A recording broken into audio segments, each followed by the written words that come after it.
Ọlọ́run ẹ ṣé o. Olúwa ẹ ṣé o. Ó wà ọ́ láwọn àtàwọn ọmọ wọn wà lélẹ̀. Olúwa ẹ ṣé o, ẹ wò ó. Lagos Road, Ibadan expressway láàárọ̀ kùtùkùtù ọjọ́ Friday, Good Friday. Ẹ̀mí mímọ́ o. Ẹ̀mí mímọ́ o, ayérayé nínú àwọn ọ̀run. Ẹ ṣé o, ẹ̀mí ò lọ sí o, Olúwa ẹ ṣé o. Olúwa ẹ ṣé o, tẹ́mi ò lọ sí, Olúwa ẹ ṣé o, àmọ́ lóore o. Olúwa àmọ́ lóore o, tẹ́jẹ́ kọ́ ẹ̀mí ò lọ sí, Olúwa ṣe ẹ ṣé o.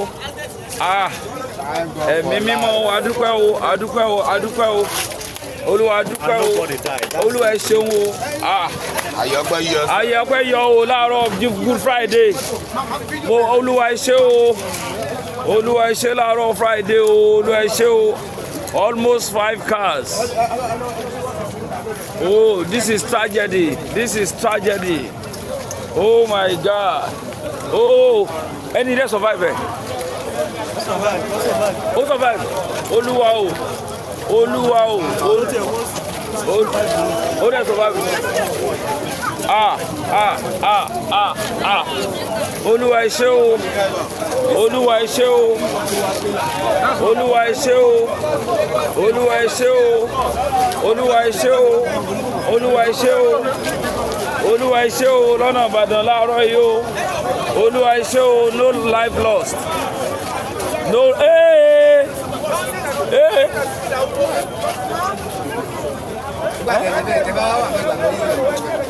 college. Sir? I said for college, governor retention. Oh, governor Rubo.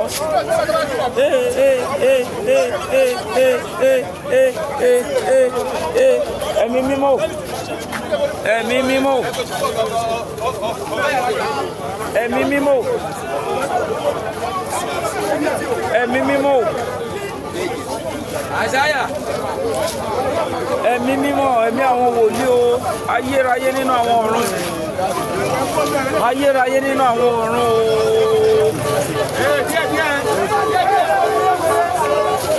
Ayérayé nínú àwọn ọ̀run o. Ayérayé nínú àwọn ọ̀run o. Ayérayé nínú àwọn ọ̀run o. Ayérayé nínú àwọn ọ̀run o. Ìlú eléyìí o. Mi ò rí irú eléyìí rí o, and there is no life lost along the Ibadan Lagos expressway this early morning on Good Friday. Almost 5 cars, but this owner survived. It can only be Jesus. It can only be God. It can only be God. Oh, we are stranded here. We are stranded here live at Lagos State Ibadan expressway.